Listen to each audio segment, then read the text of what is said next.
வங்கக்கடல் கடைந்த மாதவனே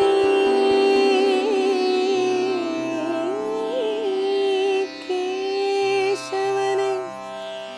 திங்கள் திருமுகத்து சேழையார் சென்று இறைஞ்சி அங்கப்பறை கொண்ட ஆற்றை அணி புதுவை பைங்கமலத்தன் தெரியல்